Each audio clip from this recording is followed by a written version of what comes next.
Okay, so we started out talking about our 4 pillars. We talked about on the podcast, our last episode has to do with helping us as autism moms.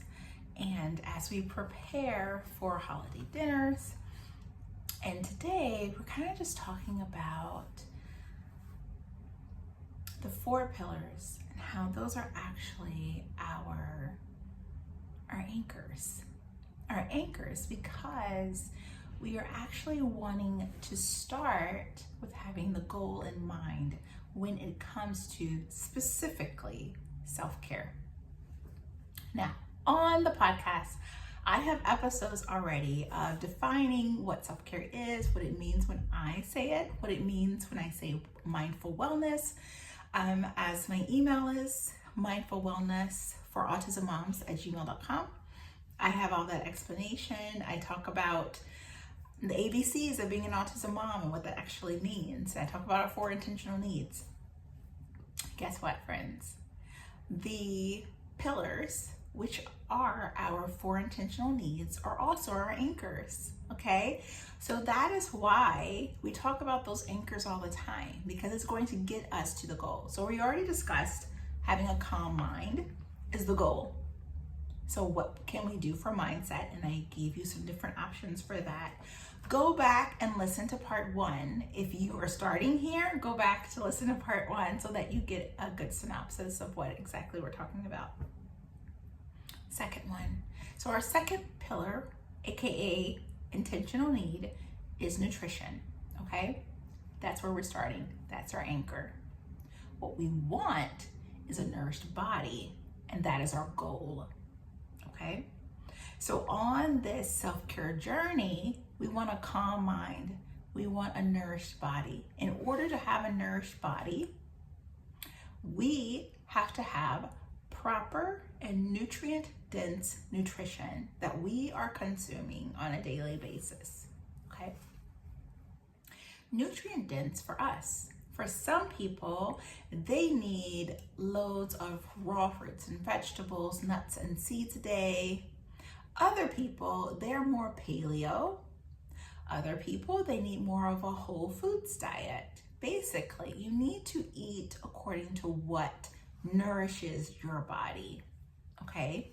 So a carnivore diet would not be sufficient for me because my body doesn't break down meat protein as well. However, a diet that's more in raw fruits and vegetables work really well for me, but that doesn't work for everybody. Like my children are more plant-based but paleo, okay? So you need to work with the whole foods diet that works best for you, okay? Whole foods, right? We all know that GMOs are not good. Genetically modified and engineered foods are not what we're wanting to consume on a daily basis. And I do have an episode that talks about eating organic on a budget. So if that is something you're interested in, that is also on the podcast. So please check it out. Now let's go on to nutrition. So if we want a nourished body, what do we need to do for nutrition? Well, we need to have nutrient-dense food. We need probably to meal plan so that we know what we're eating on a daily basis. And then have an understanding that maybe what we're eating on a daily basis may be different than what our kids eat. Now, if you have a child on the spectrum, sometimes it's not so easy to get them to eat at all. And when they do eat, there's a few items that they may be more particular in. Now, you're probably already working with a food therapist for them or doing physical therapy with them on how to do that. As a former director of an autism clinic, I am familiar with food therapy and all of the things. I mention this because sometimes it is easy to focus so much on our children and making sure that their needs are getting met that we forget and neglect our own. And sometimes it's so easy to focus all of our attention on them that we don't even put ourselves on the list of priorities when it comes to our nutrition and our self-care overall. So I'm being very specific and intentionally doing so that you understand, because it took a long time for me to understand the need to put myself on the list of priorities, because I kind of thought, oh, I'll get to it later. This is what I need to do right now. I need to help my children right now.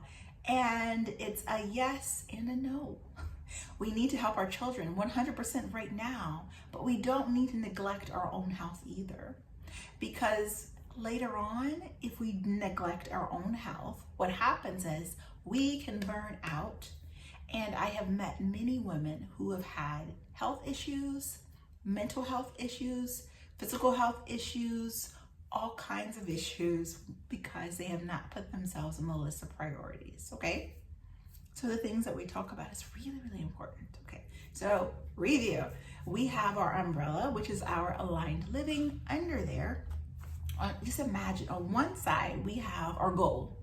And imagine a line with an arrow, okay, going to what we're gonna do. Those are our 4 intentional needs to get us to our goal. So if our goal is to have a calm mind, then we need to have our anchor as mindset, and having that as, and having some practices around that.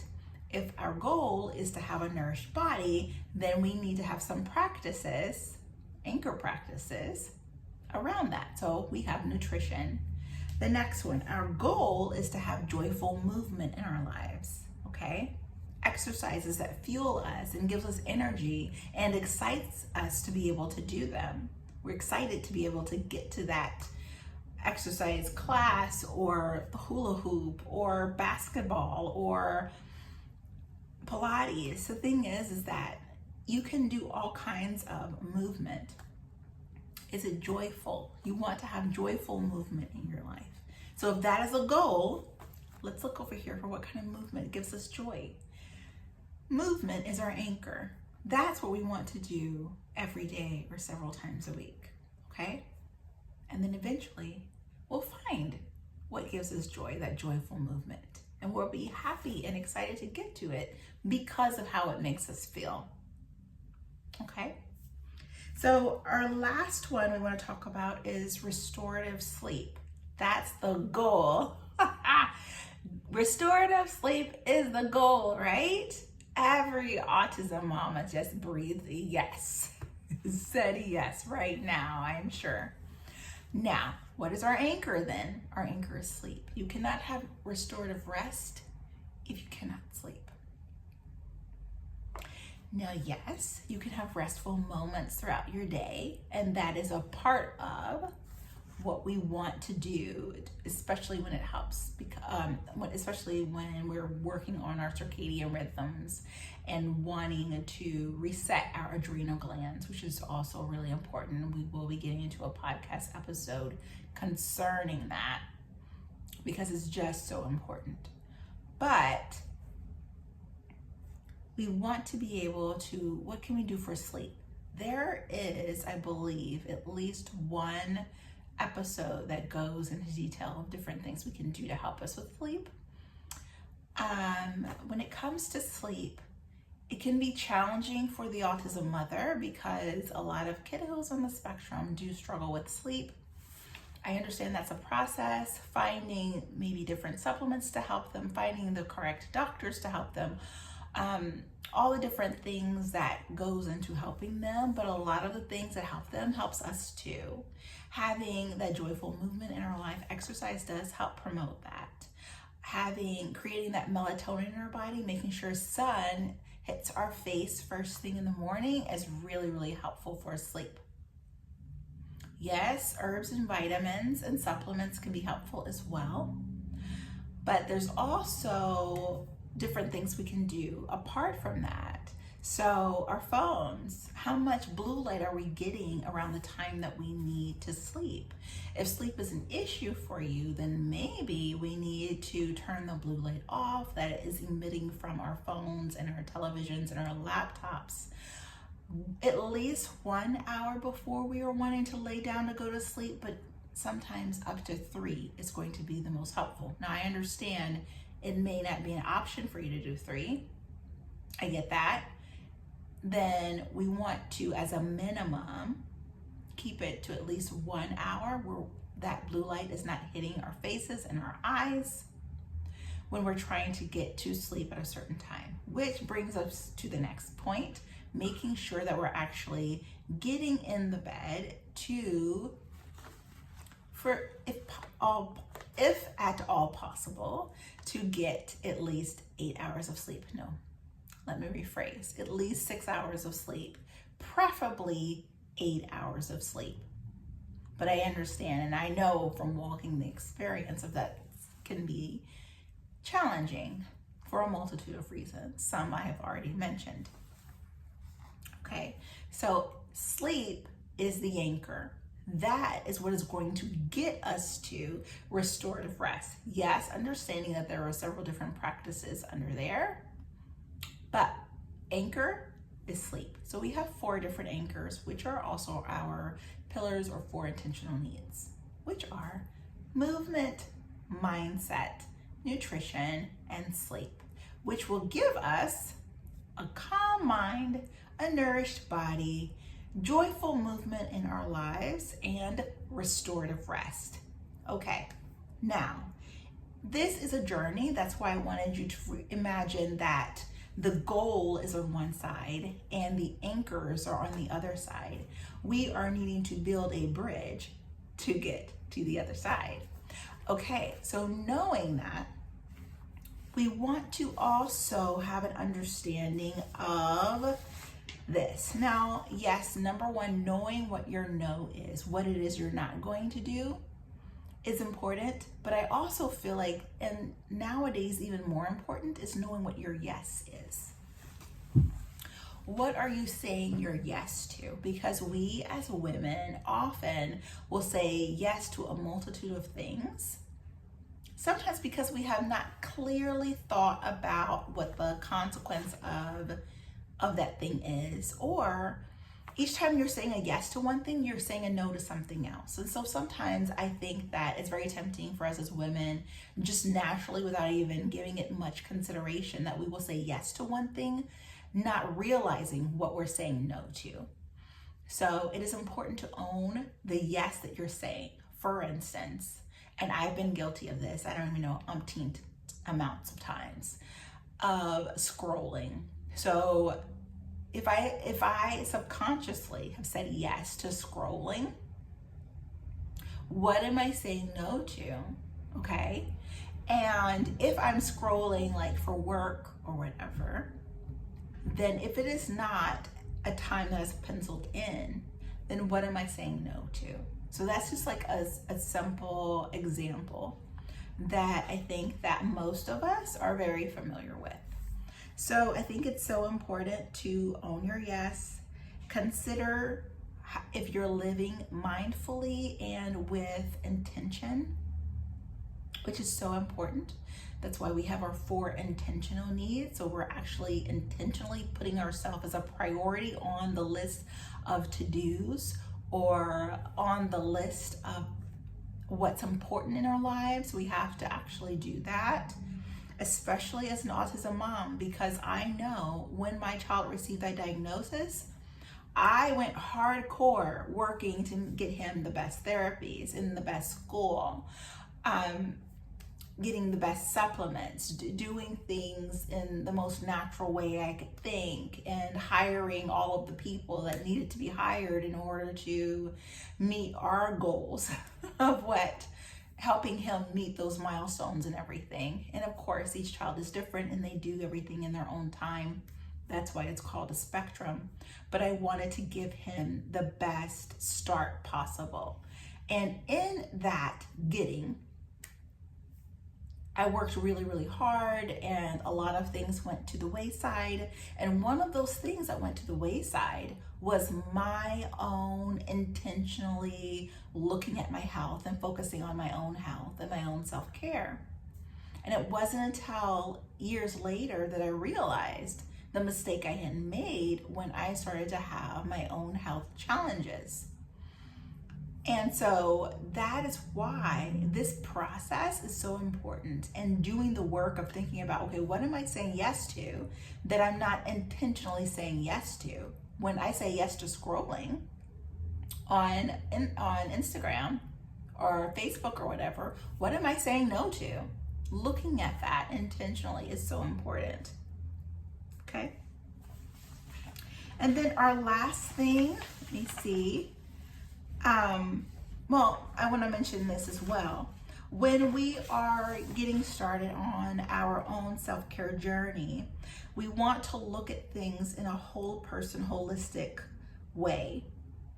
And by doing that, whenever you start something new, our brain, the amygdala, it will say to us, sometimes it'll sabotage us, making us feel like, I can't start this thing new. I still have 15 other things I have to do every year, and so therefore I can't do it.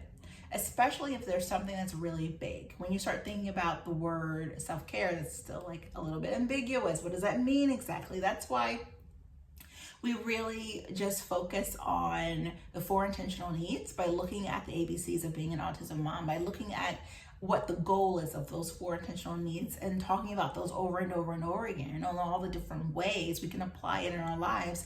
The reason why we do that is because we are trying to kind of skip around the amygdala that says to us, this is too much, or this is too big, or I can't do it, or I can't afford it, or it's just overwhelming. All of those things are lies that we tell ourselves and we really believe it because we already have so much going on in our lives, and it can feel really hard and heavy. And so what we are doing is we want to think of our self-care as a little trickle. You know, when it's summertime and you have your hose out that may be connected to your house, and you're attaching it to the sprinklers. That little hose, when you turn the water off, it may have still a little bit of a trickle out, okay? It's like 5% of what is really capable of it. We want to think of our self-care practices as that. These practices that we have our umbrella, our aligned living, we have our goals on one side, and we have our anchors on the other side. And with these anchors, there are certain practices that we can do that we talked about, right? That's going to get us to our goal. We want to think about these little tiny practices as that 5% rule, okay? So this is actually a real thing. There's a book called Second First, Making Small Changes So Your Amygdala Isn't Triggered to Protect You from Change. This actually comes from this book called Second First, and it's written by a woman named Christina Rasmussen, okay?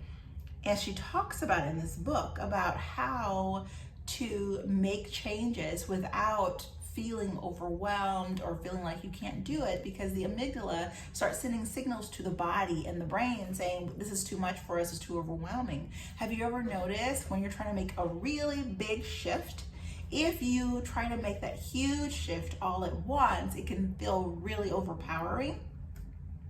But if you can take that really huge change you're trying to make and take little bite-sized pieces from it, and you're working on it. You're working on it daily or weekly or however you need to do that, but on a consistent basis. It's the little chunks that helps you get to the goal, okay? So it's the practices that we do under our anchor practices that will get us to the goal. So that is why we're wanting to look at these small shifts that we can do on a daily basis to change our lives, and will therefore change the trajectory of our life. Does that make sense? Okay, so let's talk about one of the anchor practices we can do under that nourished body as our goal. Nutrition would be the anchor. A practice of nutrition is hydration. Making sure that we are drinking enough water. So let's think about that. We could work on that this week, right? we can work on making sure we have enough water, right? So let's talk about it. Getting properly hydrated is our first small action step that paves the way for the rest of what we are doing, okay? Knowing our true yeses in life is the best way of getting clear on where we need to have better boundaries. So important, right? And where we need to focus on our investments. What are we investing in? Our investment is not just financial, it is also our energy. It's also our time, okay? So we want to know our yeses.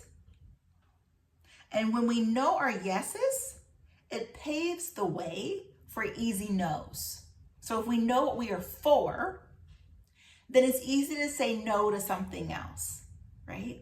When your schedule has all yeses in it, then when someone else comes up to you and say, hey, can you do this? It may be good.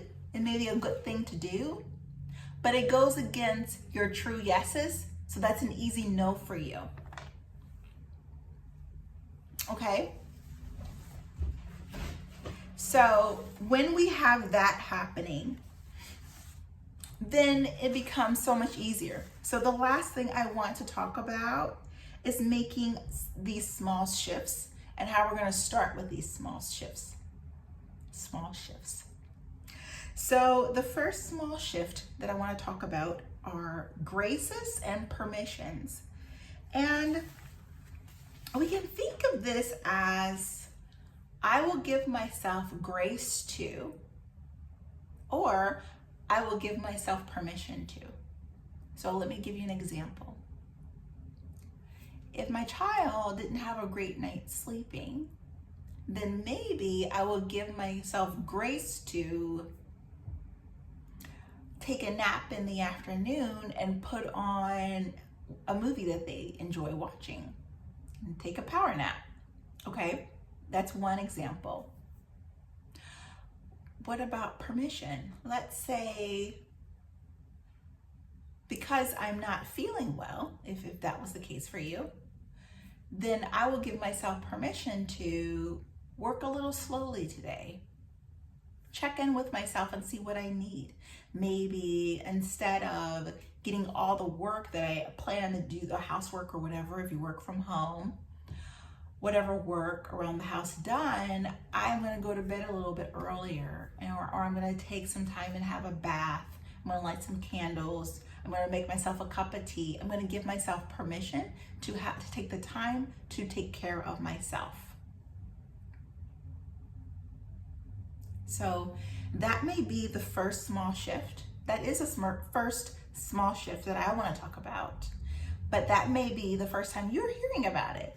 So these small steps is what's gonna get us to our goal, okay?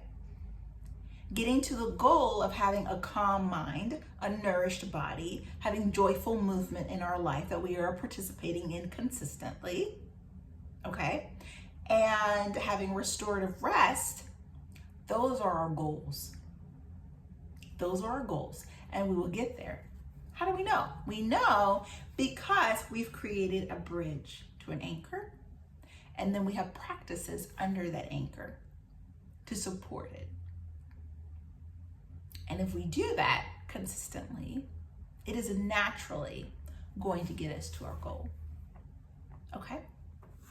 So I think I'm going to title this video, like if I said a lot, right? So if you want to go back and take a look at it, I'm going to call it small shifts. The first one, I'm going to call it part 1. And I think it was 3 minutes. 3.5 minutes, and this is going to be part 2 of small shifts. So if you were busy and you weren't able to pay attention or whatever, you can watch small shifts again. And so I think that's all for now. So I am looking forward to this. We're going to continue to talk about this. We're also going to be talking about different products that we can do, different practices we can do, all kinds of different things that is going to support our time here. Okay, so this is part 2 of small shifts, and we will be talking throughout the week is the plan. And don't forget to watch the podcast episode or listen to the podcast episode, because that always supports all the other things that we are doing so that we are able to meet our goal. So I hope you have a great day. And of course, if you want to get on the newsletter, go ahead and let me know. I'm going to try to add some notes under here. Again, my email is mindfulwellnessforautismmoms@gmail.com. So let me know if you want to be added to the newsletter. Please go and listen to the episode. There are 7 total, I believe, episodes up there, so you can go and listen. Each one has a lot of important, beautiful nuggets that can be really, really helpful. So thank you. Have a great day, and I look forward to speaking with you next time.